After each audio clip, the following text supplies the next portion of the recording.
capítulo anterior vemos un discurso, un manual de ataques que también hoy pues del enemigo que era Asiria, a Judá los sitió, se llevaron a Israel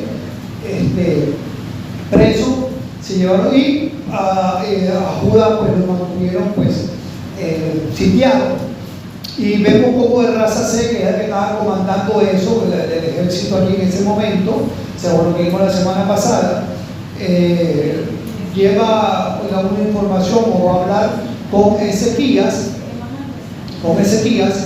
y resulta que su actitud era una actitud envalentonada,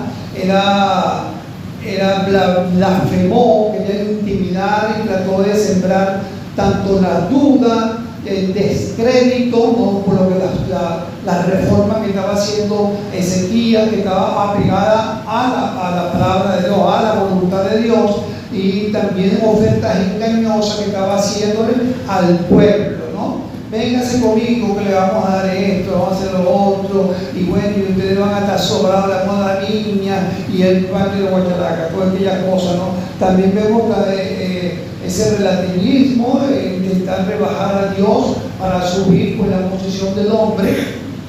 Lo vemos en el capítulo 18. Así que vemos ese manual allí de lo que estaba de esa amenaza, y el Rasacé le pregunta o le manda a preguntar a Ezequías: ¿en qué confías? Por eso se llama la prédica ¿en qué confías? La parte 2, ¿en qué confías? Nos hablábamos nosotros en que estamos confiando en cada momento de crisis, en que estábamos confiando. Ellos estaban sitiados por un ejército muy poderoso, y aparte de eso usados estrategias de intimidación, y vemos aquí, hoy vamos a ver cuál fue la respuesta ante esa intimidación, ante esa crisis. Si vimos en el capítulo 18 el manual para intimidar, el manual del enemigo, y vamos a ver el manual necesario sobre qué hacer en caso de crisis. Nosotros qué hacer en caso de crisis, ¿ok? Y vamos a comenzar, vamos a leer un versículo nomás. Segunda de Reyes 19, hasta el 4. Algunos otros versículos que me voy a saltar porque ya lo vimos en el capítulo 18, una repetición. Y dice: cuando el rey Ezequías lo oyó, ya repito, venimos del capítulo 18, voy a leer el 18:37, desde allí para pegar al 19:1. Entonces Eliaquim, hijo de Hilcía, mayordomo, y Semna, escriba, y Joá, hijo de Asaf, canciller, vinieron a Ezequías, rasgados su vestido, y le contaron las palabras de Rasacé. Cuando el rey Ezequías lo oyó, rasgó su vestido y se cubrió de cilicio, y entró en la casa de Jehová. Y envió a Eliaquim, mayordomo, a Semna, escriba, y a los ancianos de los sacerdotes, y a los ancianos de los sacerdotes, cubierto de cilicio, al profeta Isaías de Amós, para que dijesen: así ha dicho Ezequías, este es día de angustia, de reprensión y de blasfemia, porque los hijos están a punto de nacer, y la que da luz no tiene fuerza. Quizá oirá Jehová tu Dios toda la palabra de Rasacé, a quien el rey de los asirios, su señor, ha enviado para blasfemar al Dios viviente, y para vituperar con palabras, las cuales Jehová tu Dios ha oído. Por tanto, eleva oración por el remanente que aún queda. Entonces vemos, bueno, que hubo un clamor allí. Vemos que él no recurre a su ejército, a sus generales, a sus capitanes, no recurre. Él va y dice en el versículo 1 que Ezequías, cuando oyó la amenaza, rasgó su vestido y se cubrió de cilicio y entró en la casa de Jehová. Esto de que hizo, rasgó su vestido y se cubrió de cilicio, era un acto de humillación ante la presencia del Señor, de humillación ante la presencia del Señor. Se humilló, reconoce su total dependencia a Dios en esa situación, en esa crisis. Por eso dice que rasgó su vestido y se cubrió de cilicio. Estaba en la búsqueda de Dios, dice que entró en la casa de Jehová. lleva el problema ante la presencia de Dios,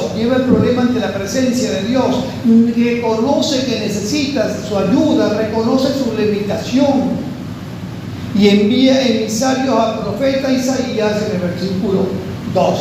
Todos hemos necesitado ayuda en determinado momento, todos, en ocasiones a lo mejor no tan urgentes, pero en ocasiones críticas, y aún hoy y quizás en el futuro que ni sabemos.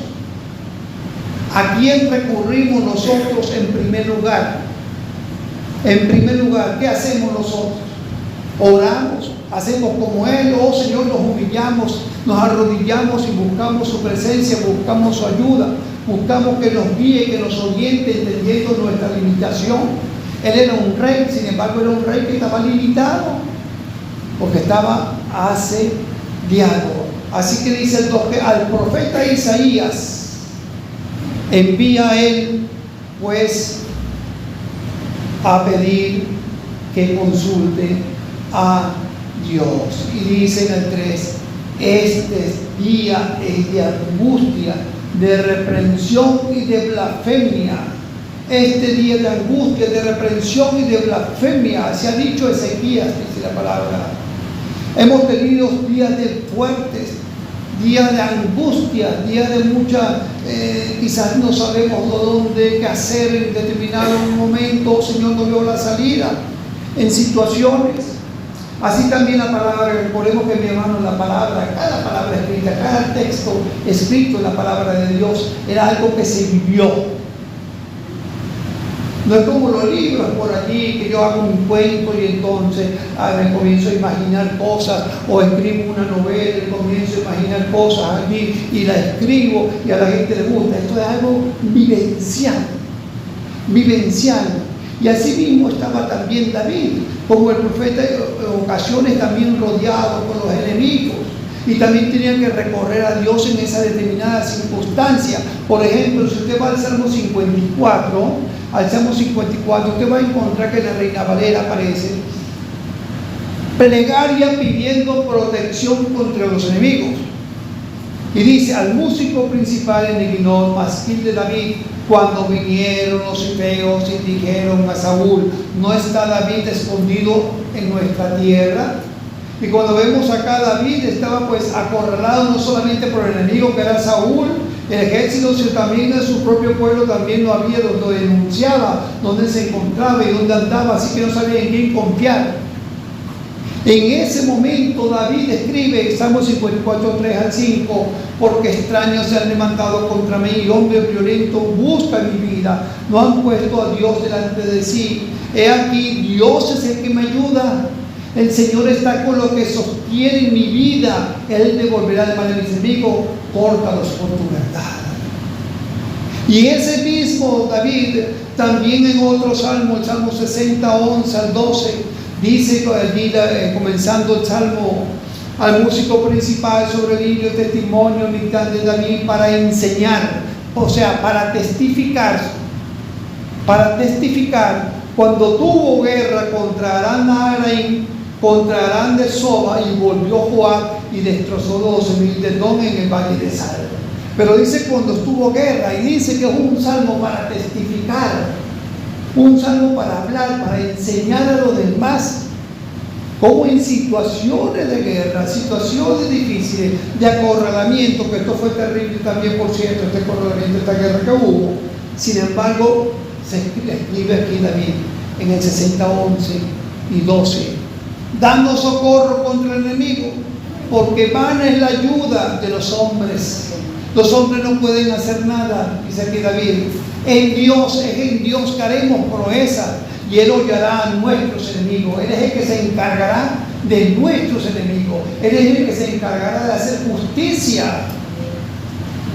y en Dios haremos socorro. Muchas veces tratamos, y cuando buscamos ayuda, y a quien llama fulanito, fulanita, pero dice la palabra, vana es la ayuda de los hombres. Para eso, orar al Rey de los cielos, que use a esas personas de una forma correcta, o a la persona correcta que tenga que usar los medios que quiera usar para socorrernos a nosotros en determinadas necesidades. Ese mismo David, porque Salmo 121 dice el mismo, que dice: alzaré mis ojos al monte, ¿de dónde vendrá mi socorro? Mi socorro viene de Jehová, que hizo los cielos y la tierra. Y es el mismo que siendo un muchachito, que siendo un adolescente, un jovencito, en 1 Samuel 17:45 dice: entonces dijo David al filisteo, a Goliat, a ese Goliat: tú vienes a mí con espada y lanza y jabalina, mas yo vengo a ti en el nombre de Jehová de los ejércitos, el Dios de los escuadrones de Israel, a quien tú has provocado, y Jehová te entregará hoy en mi mano y yo te venceré. Es el mismo. Y a un Goliat, ¿sabe cuánto medía un Goliat? Casi 3 metros. A esos gigantes, Asiria era un gigante en ese momento también. Así que todas ellas vemos salir rodeadas de la palabra del Señor, de acecho. ¿Y cuántos acechos no tuvieron los apóstoles? El Señor buscó ayuda del Padre en Getsemaní. Los apóstoles dependían del Señor y todo lo que hacían era buscando la dirección del Señor. Así que sigue diciendo: este día de angustia, de reprensión y de blasfemia, nada otra cosa. Si encontramos esto, pues agradecer la palabra del Señor, y dice: porque los hijos están a punto de nacer y de que a luz no tienen fuerza. Ya nosotros no tenemos fuerza, se nos acabó la batería. ¿Qué hacemos? Señor, se me acabó la batería, ya no quiero seguir adelante, ¿qué hago? ¿Dónde nos enchufamos? Y la Duracell, y dura, que me sacaba. ¿Dónde nos conectamos? Para conectarnos y volver las pilas que son recargables, hace falta conectar una fuente, ¿verdad?, de energía. Y nosotros debemos recargarnos la fuente de energía que es nuestro Señor. No hay mayor fuente que la de Él. De Él proviene nuestra fuerza, o debe provenir nuestra fuerza. En Isaías 41:10 dice: no temas, porque yo estoy contigo, no desmayes, porque yo soy tu Dios que te esfuerzo, siempre te ayudaré, siempre te sustentaré con la diestra de mi justicia. Siempre estamos en las manos del Señor. Pero fíjense que el versículo dice: no temas. Yo estoy aquí para ayudarte, no temas. Estoy para socorrerte, no temas. Confía, aquí estoy delante de ti, aquí estoy cerca de ti. No temas. Así que en esa, vemos que manda pues a interceder, y cuando manda a pedir ayuda a Isaías, también le piden el 4 por intercesión. Por tanto, eleva oración por el remanente que aún queda. Así que pide intercesión, pide que ore a Dios por el remanente que queda. Y qué importante es la intercesión. Nosotros estamos mandados a interceder los unos por los otros, a orar los unos por los otros. Cuando nos asistemos a solas, o cuando nos reunimos a hacer nuestra devoción familiar, pues orar los unos por los otros es necesario. Aún los apóstoles tenían esa necesidad, la intercesión. Pablo era uno que lo reconocía, y Pablo cada rato pedía que oraran por él. Él no se sentía sobrado porque era el apóstol que subió desde el cielo y todo lo demás. Él entendía que necesitaba de la oración de la iglesia. De la oración de la iglesia. Vemos en Romanos 15:30 al 15:32.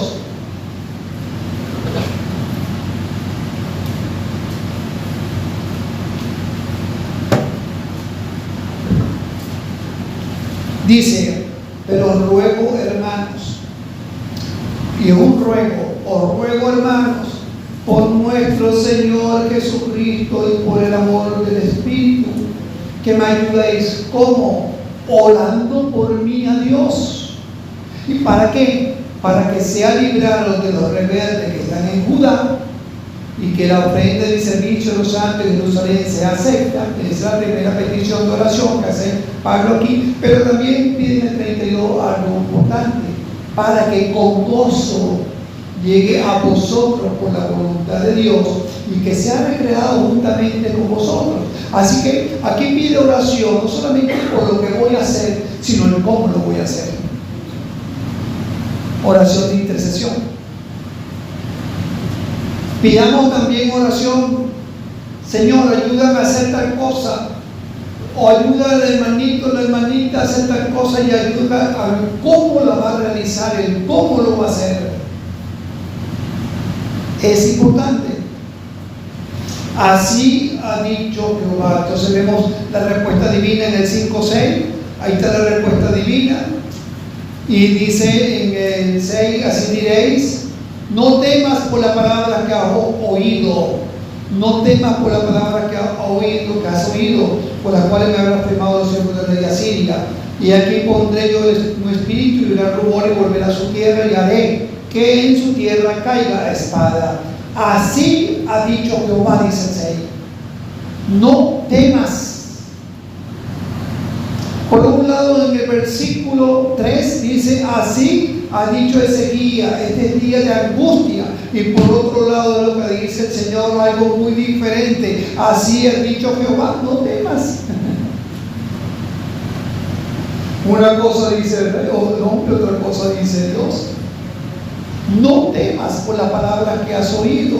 No temas cuando todo es oscuro. No temas cuando las finanzas estén pico abajo. No temas ante tanta incertidumbre. No temas por el porvenir. No temas, no temas. No temas. Y mi amigo y mi amiga que vas a escuchar la predica, no sé cuáles son tus temores. Si tus temores están en la finanza, en una relación, no sé cuáles son tus temores. Pero si hay algo que debes tener muchísimo temor, y es partir de este mundo y no irte a la presencia del Señor. Y no irte a su presencia. Por eso dice la palabra en Mateo 10:28: y no temáis a los que matan el cuerpo, mas el alma no puede matar. Temed más bien a aquel que puede destruir el alma y el cuerpo del infierno. Es a eso que debes temer. Así que ponte a cuenta con el Señor. Así que bueno, vemos entonces que Dios revela el método de cómo va a actuar, porque el método del Señor no es el nuestro. Y dice: aquí pondré yo en él un espíritu, y oirá rumor. Y oirá rumor, y volverá a su tierra, y haré que en su tierra caiga espada. Y esto no hay nada que hacer. El Señor lo ha declarado. No era con ejércitos, sino con el poder de Dios actuando, con el poder de nuestro Señor. Ya Dios sabe el final de la historia. Ya Dios sabe antes de todas las cosas, desde el principio, que es lo que viene. Ya Dios sabe nuestra historia, mi hermano, hasta nuestro último suspiro. Dios conoce a cada uno de nosotros más allá de lo que nosotros podemos entender. Pero el enemigo es persistente.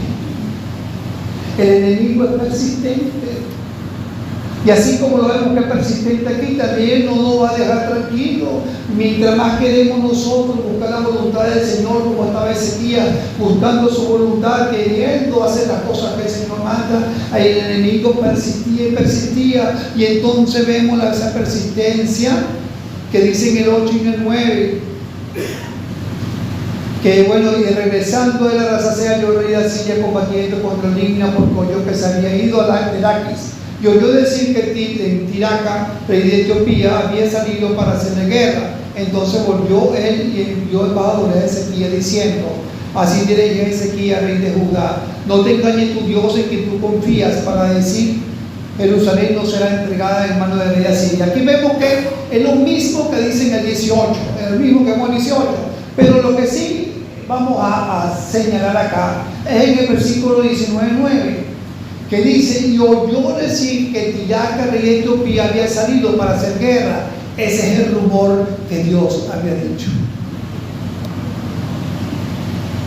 ¿Se cumple la palabra del Señor o no se cumple?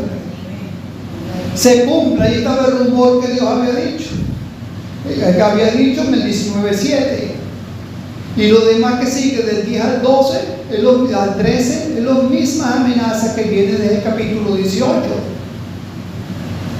La misma amenaza. Darle y darle y darle con la amenaza. Y darle, y nosotros que debemos hacer, darle y darle y darle y darle orando, darle y darle y darle leyendo la palabra, darle y darle no dejando que nada y nadie nos mueva de a quien hemos creído.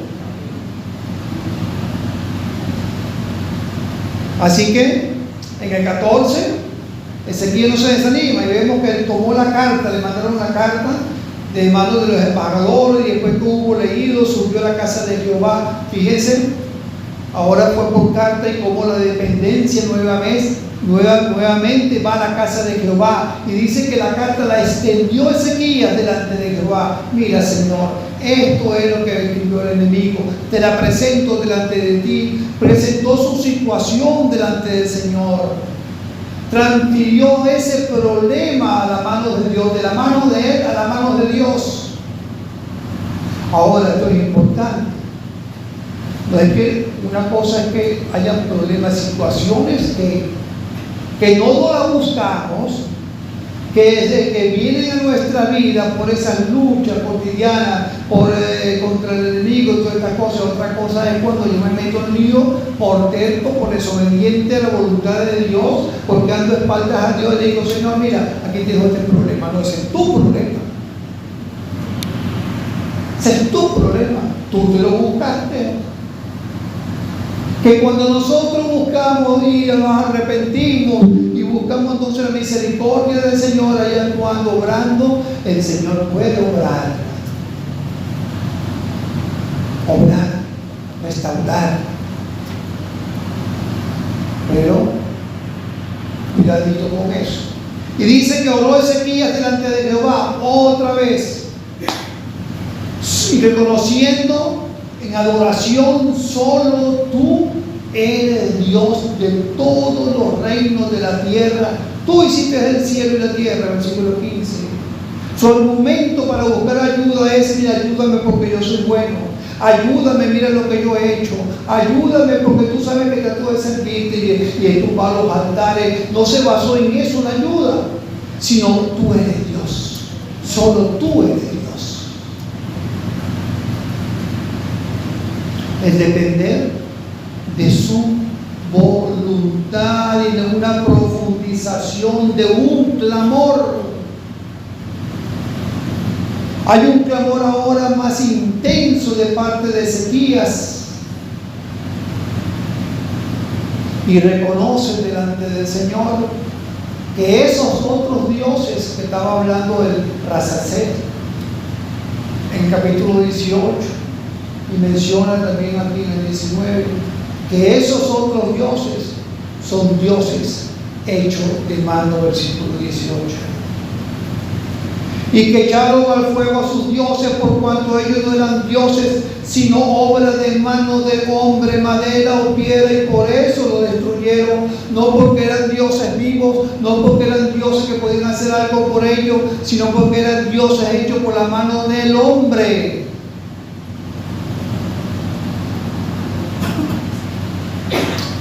El Señor tiene sus oídos y ojos puestos en ti, y en mí, para ayudarnos, para socorrernos, para guiarnos, para orientarnos en cualquier situación que nos encontremos, cuando le buscamos, cuando dependemos, cuando entendemos que Él es el único a que debemos nosotros buscar su dirección, su guía. ¿Cuál fue la motivación principal aquí de Ezequías? ¿Cuál fue lo principal? ¿Qué lo movió a esta oración a él? Estaba asustadísimo. ¿Sería eso el miedo? ¿Qué es lo que nos mueve a nosotros cuando pedimos ayuda al Señor? ¿Qué nos mueve? Señor, ayúdame, Señor, porque estoy asustado. asustado, estoy temeroso, ayúdame porque necesito dinero, o ayúdame porque necesito lo otro, Pascual, ayúdame en mi relación. Pero ¿qué tal vez este Ezequías, este rey que estaba su vida en el pueblo en un hilo, si no se mete Dios a ayudarlo? Miren lo que estaba buscando. Versículo 19. Ahora pues, oh Jehová, Dios nuestro, sálvanos, te ruego, de su mano, para que sepan todos los reinos de la tierra que solo tú, Jehová, eres Dios. Para que tú seas el glorificado, para que tú te lleves la gloria, Señor. Eso es lo que nos mueve a nosotros, glorificar al Señor en nuestras vidas. Buscamos glorificar al Señor en nuestra vida, en cada batalla. Señor, ayúdame en esta batalla, en esta lucha que tengo en este momento, por esto, por lo otro, para que tu nombre sea glorificado, para poder testificar de ti. Pues eso debiera ser lo que nos impulse a nosotros. Eso debiera ser lo que nos impulse a nosotros. Así que bueno, vemos que a un clamor así, el Señor, mi hermano, más rápido que inmediatamente el Señor responde, porque son oraciones que están alineadas a la voluntad de Él. Alineadas a la voluntad de Él. Porque a veces hacemos oraciones, Señor, pero tú no respondes, ¿qué ha pasado? Bueno, habría que ver si eso que yo estoy pidiendo es mezquino, es una oración mezquina, pero una oración que está verdaderamente alineada a la voluntad de Dios.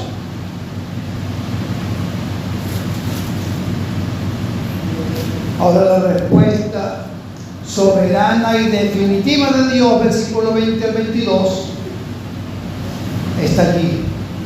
Y dice 22: ¿a quién has vituperado y blasfemado? ¿Y contra quién has alzado la voz y levantado en alto tus ojos? Contra el Santo de Israel. Contra el Santo de Israel. No fíjense que no dice contra Jehová, sino dice contra el Santo de Israel, con el Dios del pueblo de Israel. Y aquí no solamente habla de él, sino que habla también del pueblo también. Así que, mi hermano, el Señor está con su pueblo. El Señor está con su pueblo. Somos su pueblo. El Señor está con nosotros, el Señor está con su pueblo. Y si el Señor está con su pueblo, ¿qué pues diremos a esto? Si Dios es por nosotros, ¿quién contra nosotros? Romanos 8:31. ¿Quién contra nosotros? Así que el Señor sigue hablando. En el 22 le dice: mira, yo soy el Dios de Israel. Israel no está solo, como no estamos solos nosotros. Pero también habla del 23 al 24, habla de la autodeificación del hombre, que ya vimos en el 18 también esa autodeificación. El hombre se hace una deidad. Ya viene en el capítulo 18. Y en el 23 nuevamente el Señor le dice: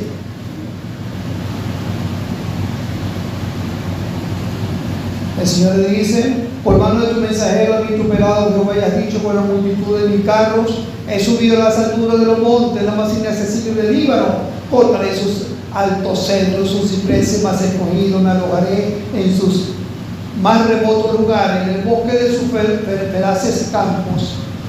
Yo he cavado y he bebido las aguas extrañas, he secado con las plantas de mis pies todos los ríos de Egipto. ¿Qué dice esto? Dice el rey de Asiria. Dice la palabra, mis hermanos, hablando de esta deificación, hablando de cuando el hombre se cree superior a Dios. Hay del que pleitea con su hacedor, el tiesto con los tiestos de la tierra. dirá el barro al que lo labra, ¿qué haces? Y en Isaías 10:15 dice, se enrollará el hacha contra el que con ella corta, se ensorbecerá la sierra contra el que la mueve, como si el báculo levantase al que lo levanta, como si lo levantase la vara al que no es lento.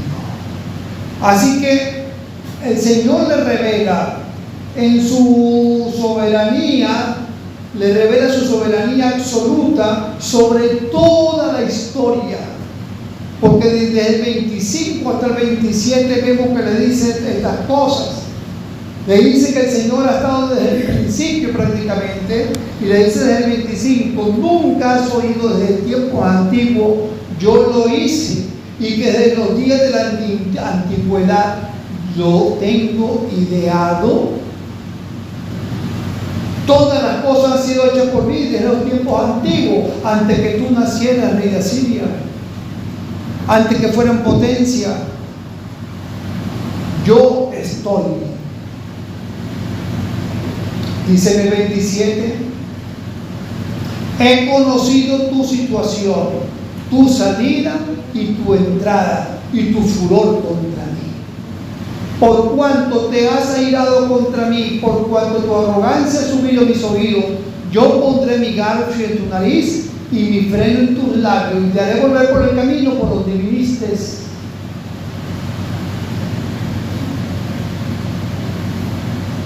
El trato que le da el Señor el garfio sobre su nariz no es como si no fuera nada.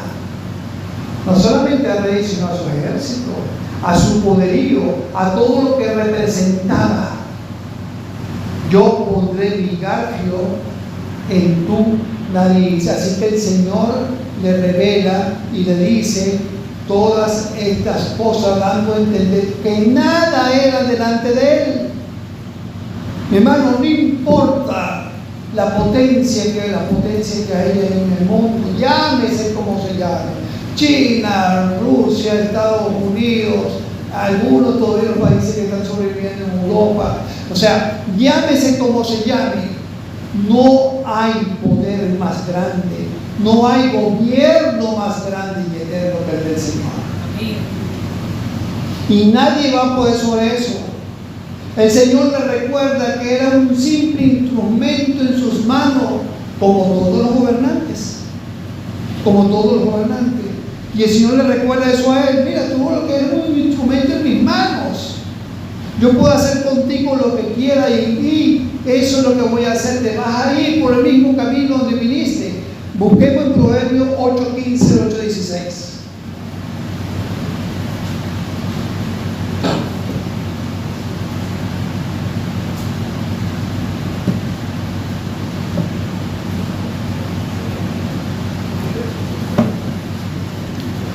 Proverbios 8:15 al 16.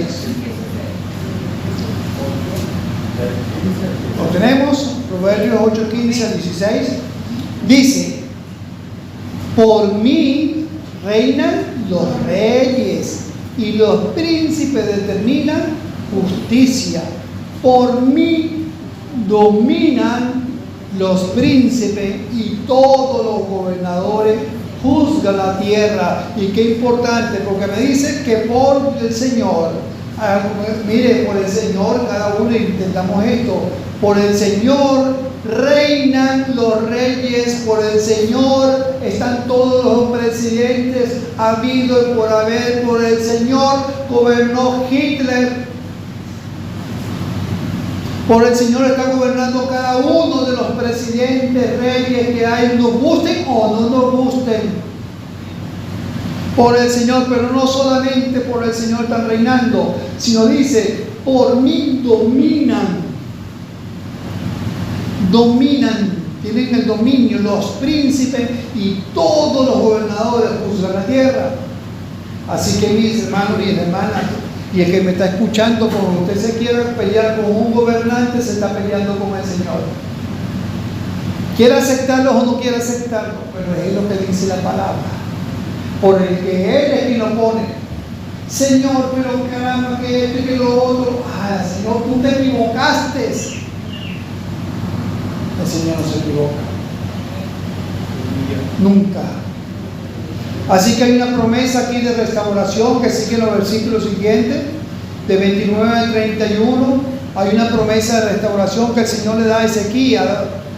Promete que la tierra se recuperará de forma milagrosa después de todas estas cosas, que se vaya de la Siria, y entonces el Señor va a tener una restauración y demostrando su fidelidad hacia su pueblo. Dice en el 29: este año comeréis lo que nacerá de suyo, y así el segundo año, y así va, y así va. Así que del 29 al 31 tenemos esas promesas de bendición, promesas de recuperación, de restauración. Pero en los versículos siguientes, del 32 en adelante hasta el 34, hay una promesa, al contrario, de juicio divino a esta nación, a Siria. Así que están las dos caras de la moneda: las promesas de bendición, pero también las promesas de juicio. De juicio. Y entonces el 32 al 34 dice, y soy de juicio y de protección, porque dice el 34: porque yo ampararé esta ciudad para salvarla, por amor a mí mismo y por amor a David, mi siervo. Yo la ampararé. El Señor mismo. Hay dos opciones que se presentan allí: una para su pueblo y otra para los que están espaldas a Dios. Amigo, amiga, esas dos opciones hoy en día todavía están. Una, si quieres ser parte de su pueblo, que es arrepintiéndote de tu pecado, que es entendiendo que a Dios has ofendido por tu pecado y pedirle perdón a Él por las ofensas en pensamiento, en palabra, en acción, y pedirle que te limpie con la sangre de Jesús, porque es a través de Jesús que puede venir una reconciliación con Dios, solamente a través de Él. Y tú ser parte de ese pueblo, ser bendecido como pueblo de Dios. Pero también está la otra parte: vivir a espaldas a Dios y tener entonces el juicio divino que te va a alcanzar aquí, y cuando fallezca no vas a ir a su presencia. Y dice la palabra de Juan 3:18: el que en Él cree no es condenado, pero que el que no cree ya ha sido condenado, porque no ha creído en el nombre del unigénito Hijo de Dios. Vemos entonces, ya para finalizar, en el 35, el juicio. Y aconteció que aquella misma noche salió el ángel de Jehová y mató en el campamento de los asirios a 185,000, cuando se levantaron por la mañana, de aquí que todo era cuerpo de muertos. El juicio. El juicio. 185,000 muertos sin una sola espada, sin una sola lanza, sin ninguna arma humana, sino el Señor puede devastar en segundo lo que el hombre no puede hacer, quizá durante años el amor no lo hace. Y dice el 36 al 37: entonces Sennacherib, rey de Asiria, se fue y volvió a Nínive, donde se quedó. Y aconteció que mientras él adoraba en el templo de Nisroch, su dios, Adramelech y Sarecer, sus hijos, lo hirieron a espada y huyeron a tierra de Ararat, y reinó en su lugar el Saradón, su hijo. No solamente fue muerto su ejército, sino acabado su reinado con su vida. Como el Señor obra, como el Señor obra. Y dice la palabra: he aquí que todos los que se enojan contra ti serán avergonzados y confundidos. Serán como nada y perecerán los que contienden contigo. Buscarán a los que no tienen contienda contigo y no la hallarás. Será como nada y como cosa que no es aquellos que te hacen la guerra. Porque yo, Jehová, soy tu Dios, quien te sostiene de tu mano derecha y te dice: no temas, yo te ayudo. Isaías 41, 11 al 13. Así que, mis hermanos queridos, ¿en qué confías? ¿En quién debemos confiar? ¿En quién está nuestra confianza? Solamente debe estar en el Señor, pero no dejemos que en los momentos de crisis se nos olvide. Sigamos ese modelo, ese manual, cuando estemos en esa crisis, humillarnos delante de la presencia del Señor, buscar su presencia en oración, extenderle al Señor, darle al Señor cuáles son nuestras inquietudes, cuáles son nuestras cargas, qué es lo que nos tiene a nosotros así. Venid a mí todo lo que estéis trabajado y cargado, y yo os haré descansar, dice el mismo Señor. Orar centrado en Dios, confiar en los métodos que Dios usa, que aunque no nos parezca y no podamos verlo, confiar en cómo el Señor va a hacer las cosas de la mejor manera. Confiar en eso. Que nuestras fuerzas vengan del Señor. Enchufémonos al Señor, mantengámonos allí, y cuando vemos que ya la batería está fallando, nos enchufamos otra vez y nos recargamos espiritualmente. Amén. Amén. Bueno, vamos a ponernos sobre nuestros pies.